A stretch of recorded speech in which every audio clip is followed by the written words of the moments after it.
রমজান মাস, শাহরুস সবর, শাহরুল মুসাওয়াত, ধৈর্যের মাস, সহানুবর্তিতার মাস এই রমাদান মুবারক। কিন্তু আমরা যারা সচেতন নাগরিক, যারা সত্যিকারের মুসলিম, আমাদের অন্তরের মধ্যে আজ শান্তি নেই।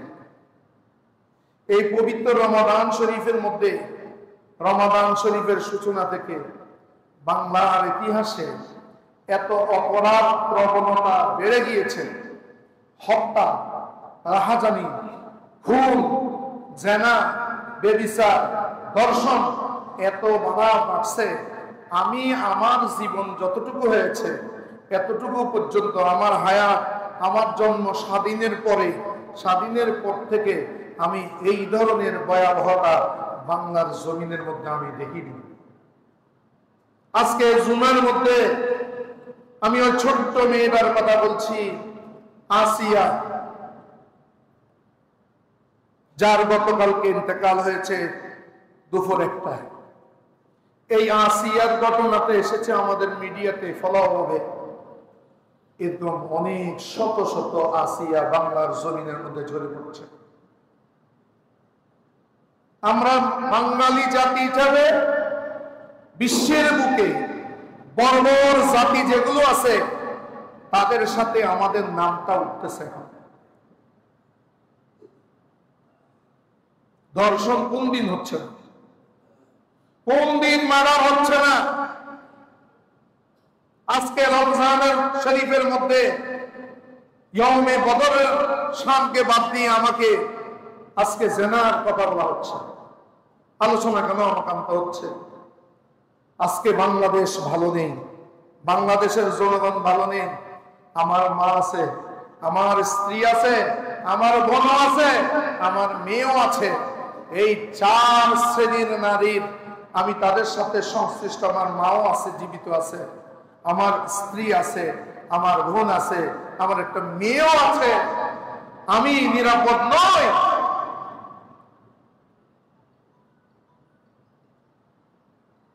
রমজান শরীফের মধ্যে সবরের মাস, কোথায় সে সবর? প্রতিদিন হত্যা হচ্ছে। তারাবির নামাজ পড়ে যুবক যাচ্ছেন, যুবককে ফিটিয়ে মেরে ফেলেছে। মসজিদের মধ্যে 3 জনের শেষ 3 জনকে কতল করে ফেলা হয়েছে। আমার জীবনে আমি, আপনারা দেখেছেন কিনা আমি জানি না, স্বাধীনের সময় কি ছিল সেটা আমি বলে লাভ নাই। আমরা বইদের মধ্যে দেখেছি, ইতিহাস পড়েছি, নিজের চোখে দেখিনি। কিন্তু আমার যতটুকু বয়স হয়েছে, এতটুকু বয়সে বাংলার জমিনের মধ্যে এত বর্বরতা আমি দেখিনি।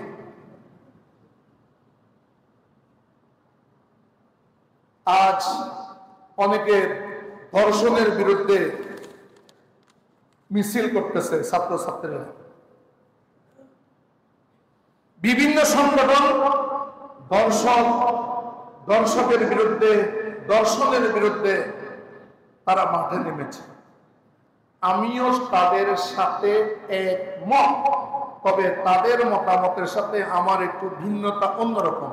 আমি যাব ইসলামী নজরে। কারণ শোনেন, আমাদের দেশে কিন্তু দর্শনের বিরুদ্ধে স্লোগান হচ্ছে, দর্শকের শাস্তির বিরুদ্ধে স্লোগান হচ্ছে, কিন্তু জেনার বিরুদ্ধে কিন্তু বক্তব্য হচ্ছে না। হুজুর, এটা আপনি কি বললেন?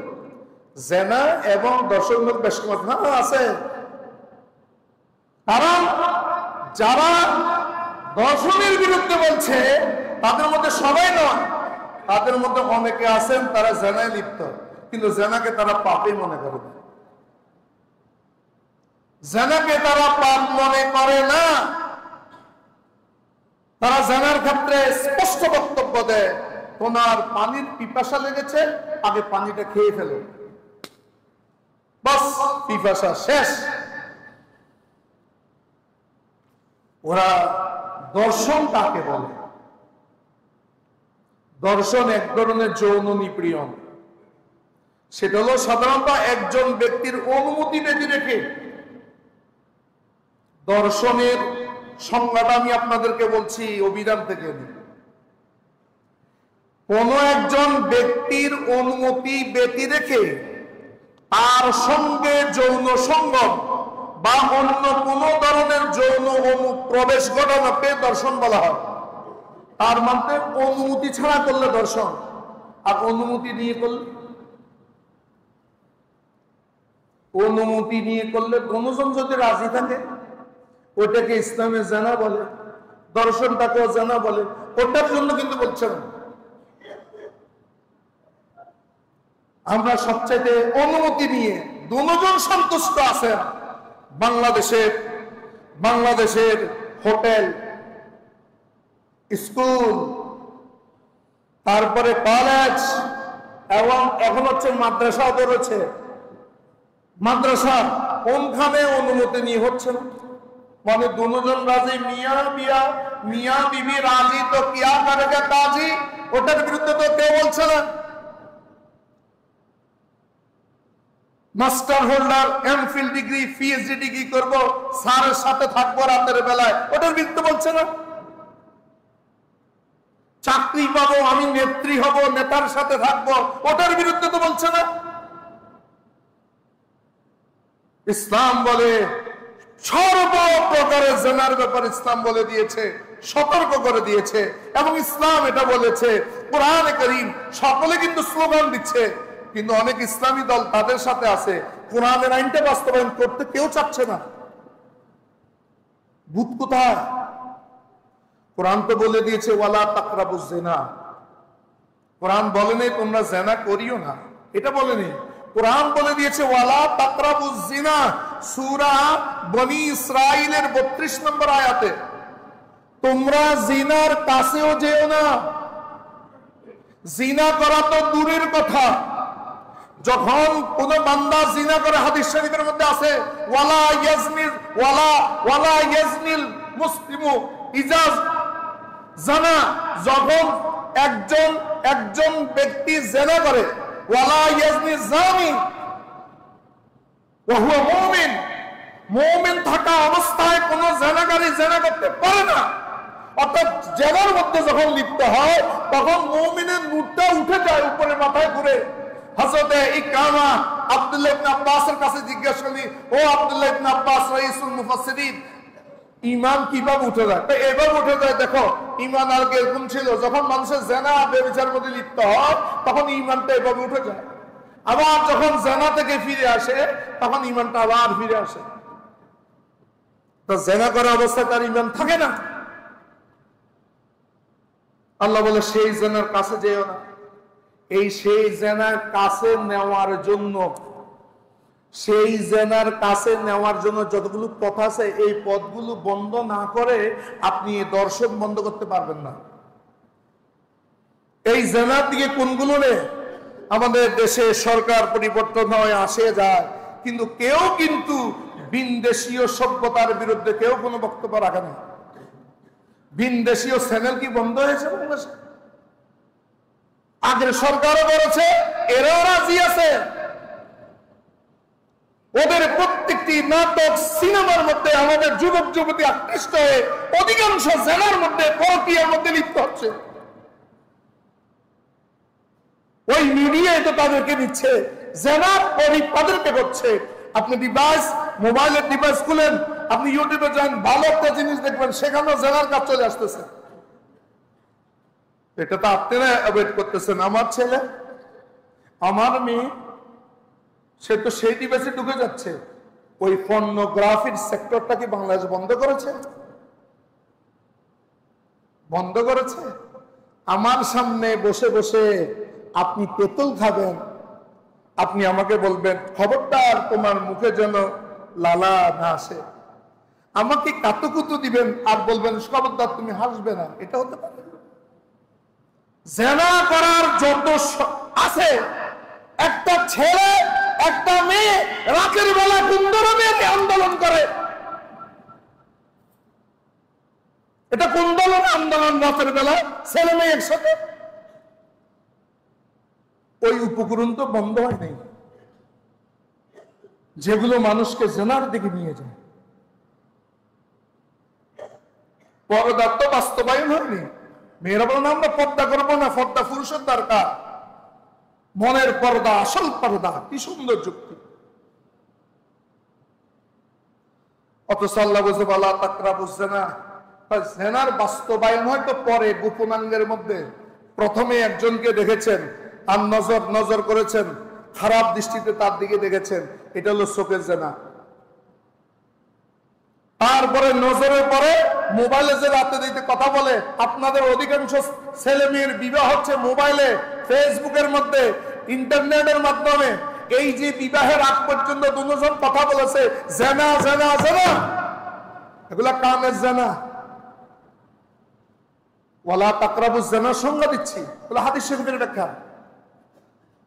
আমার সাথে দেখা করতে আসিও সি বিচের মধ্যে, সেই ওই সিআরবিতে ওই ফয়েজলিকে অমুক জায়গায় অমুক জায়গায় অমুক জায়গায় আসিও, ঘর থেকে বাসতে পায়ে হেঁটে গেছে বা রিক্সাতে গেছে, এগুলো হচ্ছে পায়ের জেনা। হাত দিয়ে স্পর্শ করেছে, এটা হাতের জেনা।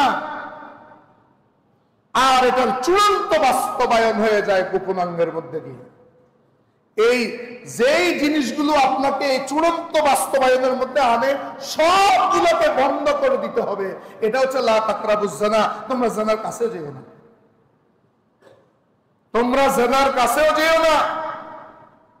তো এটা তো বাস্তবায়ন হচ্ছে না। আগে আমরা তো রক্ষণশীল পরিবারে বড় হয়েছি, কিন্তু আপনারাও দেখেছেন, তারপরেও তো আমরা দেখেছি, আমরা কত নাটক দেখেছি। এসো ঢাকায় থাকি, রবিবার, অয়ময়, কত নাটক, মা বাপ একসাথে বসে ভাই বোন দেখেছেন। এখন দেখতে পারেন? বলেন তো, হাত দিয়ে দেন তো। কোন নাটকের মধ্যে অশ্লীলতা নাই? কোন নাটকের মধ্যে জানার দিকে ইশারা নাই? নাটক তো দূরের কথা, অ্যাডভার্টাইজমেন্ট জন্য দেওয়া যাচ্ছে না। আপনি অ্যাড দেখেন, বাংলাদেশের অ্যাড দেখেন, ওই অনেকগুলো অ্যাড আছে, মা ছেলে মেয়ে বাপ দেখতে পাচ্ছে না। নাটক তো দূরের কথা, সিনেমার কথা তো আমি বলছি না। ওয়ালা তাকরাবুজ জিনা। যদি কেউ জিনায় লিপ্ত হয়ে যায় তখন কি করবেন? ওই শাস্তিটা কি বাংলাদেশে বাস্তবায়ন হয়েছে? ওটা যতক্ষণ বাস্তবায়ন হবে না, দর্শন বন্ধ হবে না, শাস্তি দিতে হবে। বিচার হুকুমতে করবে, মনে রাখবেন। ফতোয়া আমি দিব, ওলামায়ে কেরাম দিবে, রায় বিচারকে দিবে, হুকুমত সেটা বাস্তবায়ন করবে। এখন আমাদের বিচার সব দায়িত্ব নিয়ে ফেলেছে ছোট ছোট ছেলেরা। মোবাইল চুরি করেছে, সে কেন করেছে? ইসলাম বলেছে খাদ্যের খিদায় পড়ে যদি সে চুরি করে, সেটা আগে দেখো, তার হাত কেটে দাও। চুরি করলে এটা ইসলামের বিধান, কিন্তু কখন হাত কাটতে পারবে? সে কেন খেয়েছে বলো? যদি বলো আমি ক্ষুধার মধ্যে পড়ে খেয়েছি, খবর নিবেন ক্ষুধায় খেয়েছে কিনা। তারপরে তার হাত কাটতে পারবেন না, বরং সে যে ক্ষুধার্ত তার জন্য দায়ী থাকবে রাষ্ট্রের প্রধান। এটা হল ইসলামের বিধান। আপনারা মনে হচ্ছে ইসলাম কঠোর না, ইসলাম কঠোরতা কখন করবে? হাত কাটতে বলছে চুরি করে, কেন চুরি করেছে এটাকে দেখতে হবে, এটা দেখতে হবে, তারপর আপনি হাত কাটবেন। যে এতে বিচার করতেছে এখন সবাই বিচারক, আবুল্লার পর কাবুল্লাহ বিচারক, তো বিচারক, সবাই বিচারক। কি এক অবস্থা শুরু হয়েছে দেশের মধ্যে। বিচারক তো প্রশাসনে, রাষ্ট্র ব্যবস্থা আছে আমাদের, বিচার আপনি প্রশাসনের বাইরের কাছে তুলে দিবেন, ওরা বিচার করবে দেশীয় আইন অনুসারে। কিন্তু আমরা সবাই হাতের মধ্যে এখন কি নিয়ে নিয়েছি? বিচারের দায়িত্ব নিয়ে নিয়েছি। আয-যানিয়াতু ওয়াজ-যানি, জিনাকারী নারী এবং জিনাকারী পুরুষ। এই জিনা ইসলামে কাকে বলে? সেটা জোর করে করুক। যদি জোর করে করে, যিনি অসহায় তার শাস্তি হবে না, যে জোর করছে দর্শক তার শাস্তি হবে ইসলামে। আর সেই জিনাটা যদি দোনোজনের সম্মতিতেও হয়, দোনোজনে ফ্রি আছেন, প্রেম করেছেন, গোপন জায়গার মধ্যে মিলিত হয়েছেন, যা যা করেছেন, ইসলামের শাস্তি আছে। কখন শাস্তিটা হবে? ওই যে জিনা কাজ করেছে সন্দেহের ভিত্তিতে নয়, চাক্ষুষ ভাবে 4 জন দেখতে হবে। এই চারজন বাংলাদেশের ওই ভাড়া করা সাক্ষীর মতো না, ওই চারজন নীতিবান মানুষ হতে হবে, আদালত থাকতে হবে তাদের মধ্যে। এই চারজন ব্যক্তি চাক্ষুষ দেখে একজন নারী একজনের পুরুষের ঘরে ঢুকেছে, দরজা বন্ধ করে দিয়েছে, তারপরে বের হয়েছে, হ্যাঁ তারা খারাপ কাজ, এটা হবে না। তারা নিজ চোখে দেখতে হবে। কিভাবে দেখতে হবে বুঝার জন্য বলেছে, কারণ জেনার শাস্তি অত্যন্ত ভয়াবহ। অতএব ওই শাস্তি দেওয়ার আগে ভালো করে সেটাকে অ্যানালাইসিস করতে হবে, অনুসন্ধান করতে হবে আসলে তারা জেনা করেছে কিনা।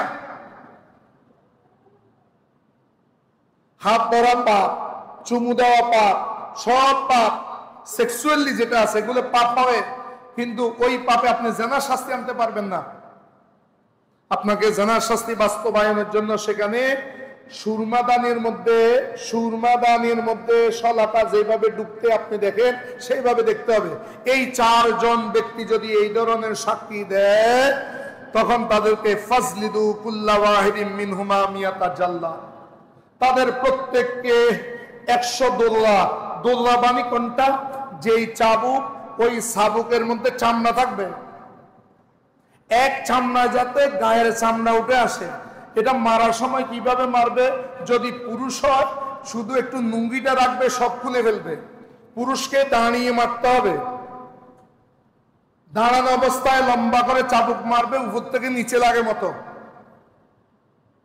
আর মেয়েদের কাপড় খুলবে না, তবে কাপড় মোটা কাপড় দেওয়া যাবে না, তাকে পাতলা কাপড় দিয়ে লজ্জাস্থান ডাকে মতো আর তার শরীর ডাকে মতো সেভাবে রেখে বসে মারতে হবে। এগুলো ইসলামের বিধান, এগুলো কিন্তু কেউ রাজি হবে না। তো রাজি কেন হচ্ছে না? ভাই এখানে গাবলা আছে, এটা দিয়ে দাও আইন, এই শরীয়ত আইনটা দিয়ে দেন, শরীয়ত আইন দিয়ে দেন। যদি শরীয়ত আইন বাস্তবায়ন হয় দেখবেন যুবতী নারী এই মুঘলটলির সামনে দিয়ে হেঁটে যাবে, সকল যুবক ছেলেরা দেখে সালাম দিবে। যেটা করে দেখিয়েছেন মুহাম্মদুর রাসূলুল্লাহ সাল্লাল্লাহু আলাইহি ওয়াসাল্লাম, যে মদিনার বুকে একজন নারী, যুবতী নারী যাচ্ছে আর একজন যুবক বলে দিবে, মাগো তুমি কোথায় যাবে? তোমার গাঠুরি আমার কাঁধে দাও, আমি তোমাকে নির্দিষ্ট স্থানে পৌঁছে দিব। বলুন না সুবহানাল্লাহ। সেই সমাজ ব্যবস্থা তো রাসূলুল্লাহ আমাদেরকে দিয়েছেন, আমরা তো রাসূলুল্লাহকে ভুলে গেছি।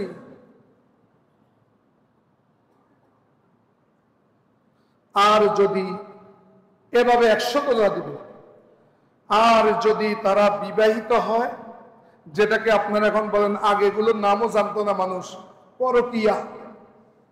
বিবাহিত যদি হয়, আশ-শাইখু ওয়াশ-শাইখাতু ইযা জানায়া ফারজুমুহুমা,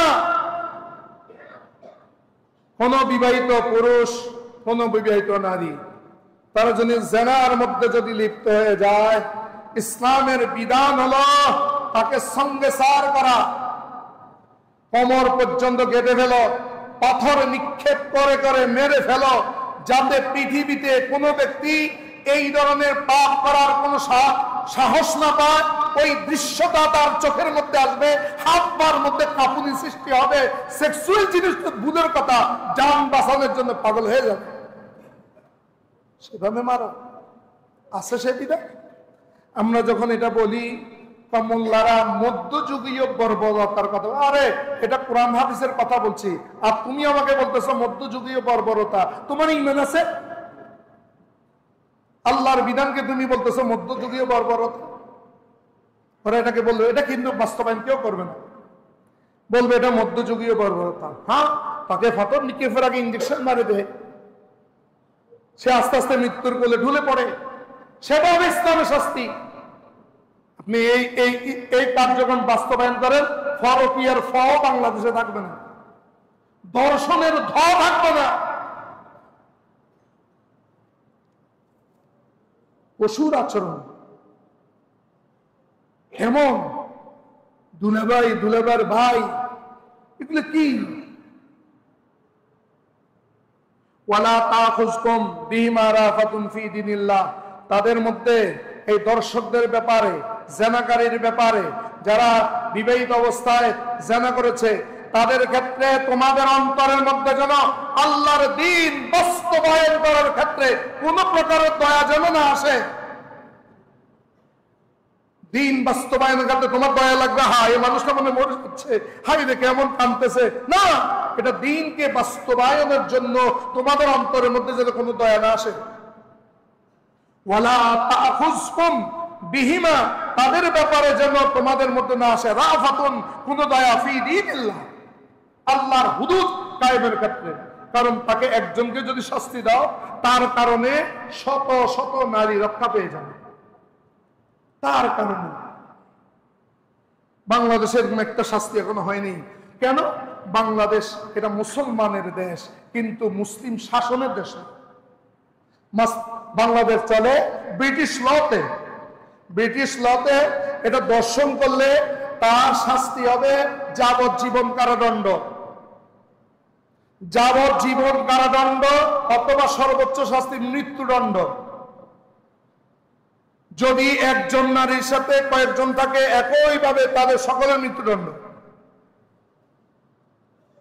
এটা মৃত্যুদণ্ড, এটা হচ্ছে ব্রিটিশ ল।